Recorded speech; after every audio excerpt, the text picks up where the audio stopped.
नमस्कार मंडळी, विभूती दर्शन या यूट्यूब चॅनलमध्ये तुमचे सर्वांचे स्वागत आहे। नवरात्रोत्सव अगदी काही दिवसांवर येऊन थांबलेला आहे आणि या दिवसामध्ये नंदादीप प्रज्वलित करून आदिमायेची 9 दिवस आपण मनोभावे उपासना करीत असतो। नवरात्रोत्सव हे अश्विन महिन्याच्या शुक्ल पक्षाच्या प्रतिपदेपासून सुरू होऊन नवमीपर्यंत राहते आणि म्हणूनच याला शारदीय नवरात्र म्हणतात। शारदीय नवरात्र हे एक शाक्तपंथीय मानले जाते आणि अश्विन महिन्याच्या शरद ऋतूच्या प्रारंभी येत असल्यामुळे याला शारदीय नवरात्र म्हटले जाते।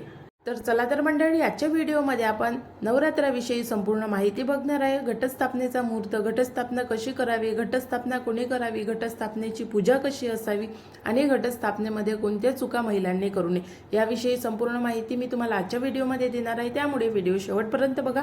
चॅनलवर जर नवीन आहात तर चॅनलला आता सबस्क्राइब करा, बेल आयकॉनला प्रेस करा आणि हा व्हिडिओ जास्तीत जास्त लोकांपर्यंत शेअर करून व्हिडिओला लाईक करायला अजिबात विसरू नका। चला तर व्हिडिओला सुरुवात करू। सर्वात आधी शारदीय नवरात्रीच्या घटस्थापनेच्या मुहूर्तापासून सुरुवात करू।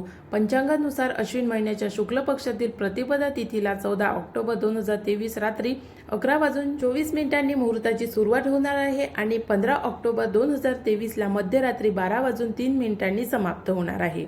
म्हणून उदय तिथीनुसार 15 ऑक्टोबर हा नवरात्रीचा पहिला दिवस आणि घटस्थापनेचा दिवस सुद्धा मानला गेलेला आहे। या घटस्थापनेच्या पूजेमध्ये मग साहित्य कोणते असावे, तर घटस्थापनेच्या पूजेमध्ये सर्वात महत्त्वाचे म्हणजे माती, त्यानंतर महत्त्वाचं म्हणजे पाटी टोपली, जिला आपण लग्नामध्ये किंवा अतिशय महत्त्वाच्या कामामध्ये दिवाळीच्या प्रसंगी पुजतो, ही टोपली आणि मातीचं मडकं। त्याच्यानंतरचे बाकीचं जे साहित्य आहे, त्यानंतर मग हळदी, कुंकू, नागलीची पाने, सुपारी, अखंड सुपारी, नारळ, दुर्वा, 5 फळे, कापसाची मोठी वात जी आपल्याला 9 दिवस पुरेल, चौरंग, तांदूळ, हळकुंड, देवीचा फोटो किंवा मग देवीची मूर्ती असेल तरी चालेल आणि देवीचे टाक। त्यानंतर आपल्याला धान्य या पूजेसाठी हवंय। पूजनामध्ये धान्य कोणतं पाहिजे, तर ज्वारी, गहू, 7 वेगवेगळ्या प्रकारचे धान्य यामध्ये लागते। मूग, मसूर, गहू, ज्वारी, बाजरी, हरभरा, तांदूळ यापैकी किंवा मग या व्यतिरिक्त ही धान्य असलं तरी चालेल। त्यानंतर देवीची ओटी, अखंड नंदादीप, निरंजन, कापूर, उदबत्ती, धूपबत्ती, नैवेद्य।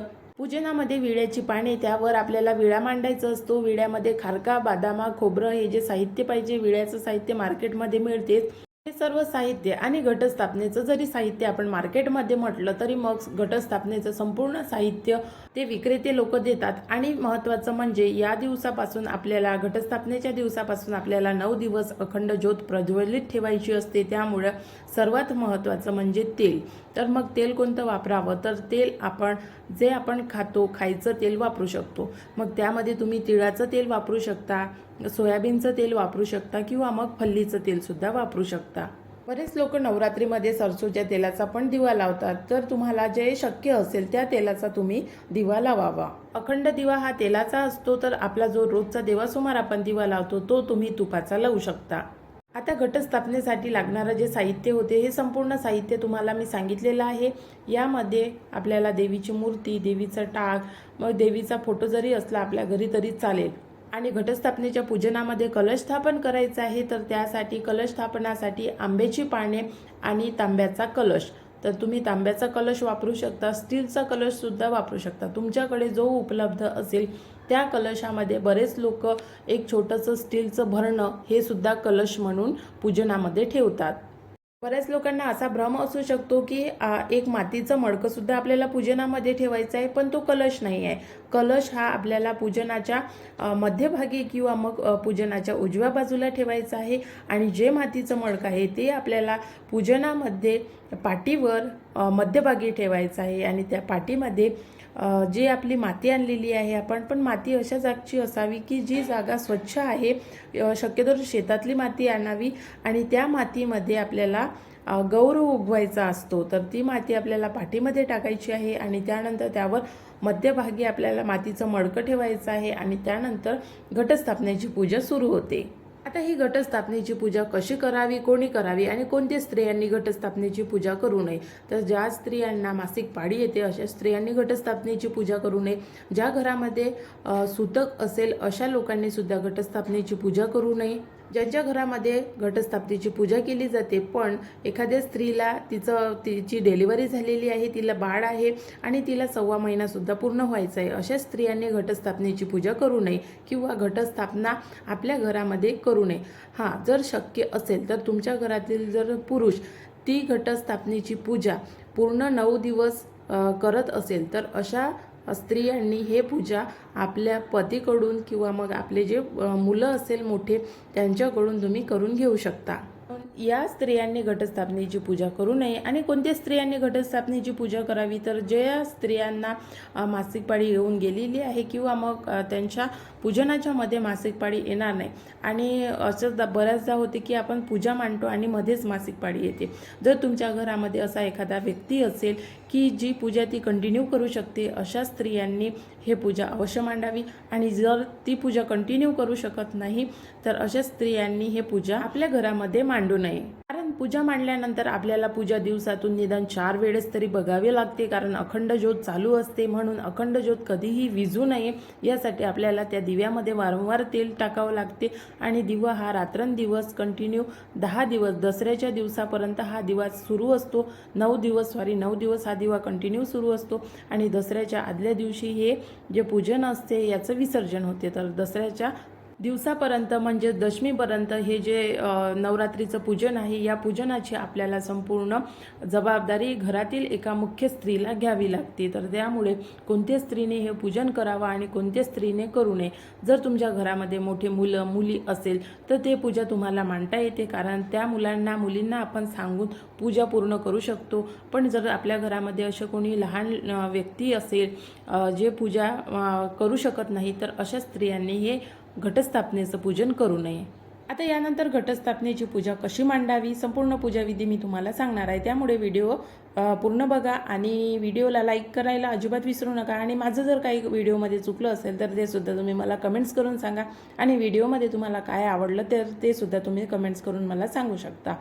ज्यांच्या घरामध्ये घटस्थापनेचं पूजन केलं जाते त्या लोकांना संपूर्ण ही पूजाविधी माहीत असते आणि त्यांच्या घरामध्ये देवीचा फोटो किंवा मूर्ती असतेच. आणि ज्यांच्या घरामध्ये देवीचा फोटो किंवा मूर्ती नाही, अशा लोकांनी जर घटस्थापना केली किंवा त्यांना घटस्थापना करायची आहे, कोणाकोणाची इच्छा असते किंवा मन्नत असते, आपण त्याला मन्नतसुद्धा म्हणू शकतो, की मी नवरात्रीमध्ये 5 वर्ष अखंड दिवा माझ्या घरामध्ये लावेल किंवा मग 5 वर्ष तरी मी घटस्थापनेची पूजा करेल. तर अशा लोकांनी आपल्या घरी जर घटस्थापनेच्या वेळी देवीचा फोटो किंवा मूर्ती नसेल तर या लोकांनी अवश्य देवीचा फोटो आणि मूर्ती घरी आणावी आणि सोबतच देवीचे टाकसुद्धा आणावे.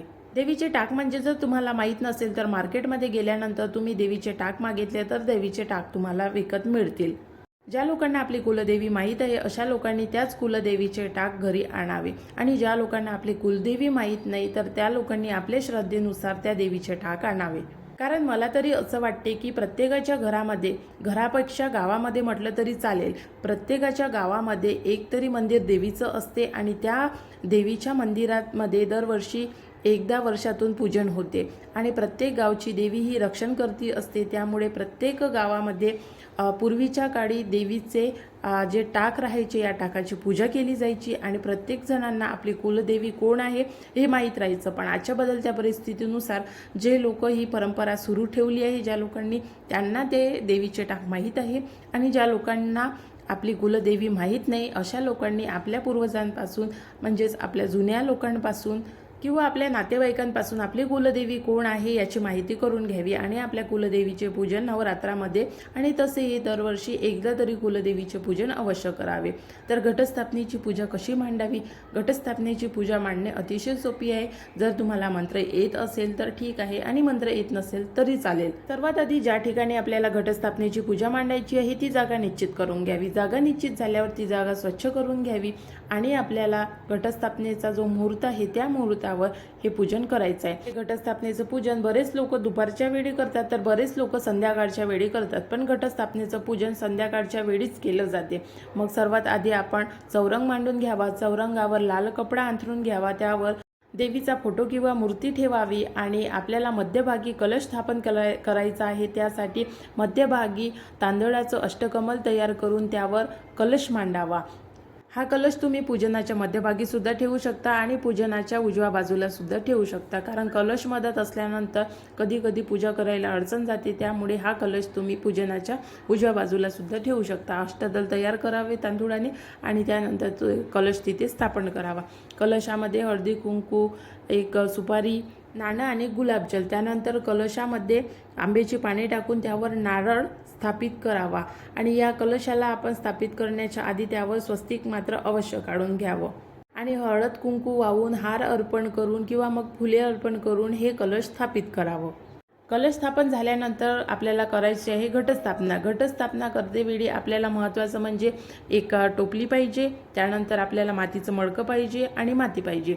ही टोपली आपल्याला पूजनाच्या मध्यभागी समोरच्या बाजूला ठेवायची, त्यामध्ये माती टाकायची आणि त्यामध्ये सांगितल्याप्रमाणे जे धान्य आहे ते टाकायचं आणि त्यावर आपल्याला जे मातीचं मडकं आहे ते मडकं ठेवायचं आहे। हे मडकं आपल्याला पूर्णपणे पाण्याने भरलेलं पाहिजे आणि या मडक्यामध्ये काय टाकायचं आहे, या मडक्यामध्ये सुद्धा हळद कुंकू वाहून हळद कुंकू, सुपारी, अक्षदा आणि त्यानंतर यामध्ये एक नाणं आणि गुलाबजल टाकून या मडक्याची सुद्धा पूजा करायची आहे आणि त्यानंतर या मडक्यावर सुद्धा आंब्याची पाने ठेवून तुम्ही नारळ ठेवू शकता किंवा मग एखादी प्लेट सुद्धा ठेवू शकता आणि पूजनाच्या मधोमध आपल्याला दिवा ठेवायचा आहे। त्या दिव्यामध्ये आपल्याला भरपूर तेल मावेल असा दिवा पाहिजे, मोठ्या साईजचा दिवा पाहिजे आणि वात सुद्धा मोठी पाहिजे, तर तो पूजनाच्या मधोमध आपल्याला ठेवायचा आहे।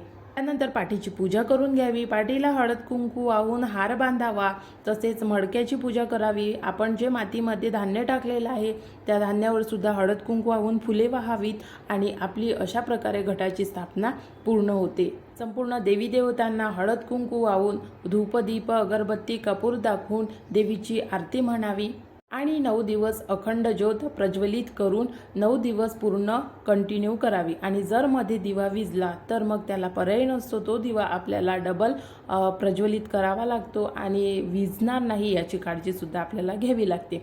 ज्यांच्या घरामध्ये श्रीयंत्र असेल अशा लोकांनी श्रीयंत्र या पूजनामध्ये जर ठेवलं तर त्याचा तुम्हाला निश्चितच चांगला फायदा होईल। तर आशा करते हा व्हिडिओ तुम्हाला आवडला असेल। व्हिडिओ अतिशय महत्त्वपूर्ण होता आणि व्हिडिओ कसा वाटला कमेंट्स करून अवश्य सांगा। व्हिडिओला लाईक करायला अजिबात विसरू नका। नवरात्रीची संपूर्ण माहिती मी तुम्हाला पुढच्या व्हिडिओमध्ये देणारच आहे। पहिला दिवस ते 9व्या दिवसापर्यंत आणि दसऱ्याच्या दिवसापर्यंत पूजा कशी राहते, नैवेद्य कोणता राहणार आहे, पूजन कसे करावे, त्यासोबतच पहिली माळ कोणती, दुसरी माळ कोणती, देवी कोणती याची संपूर्ण माहिती देणार आहे। आपल्या चॅनलवरती नवरात्रीच्या 9 दिवसांच्या रंगाचा सुद्धा व्हिडिओ आलेला आहे, तो व्हिडिओ जर तुम्ही बघितला नसेल तर अवश्य जाऊन बघा।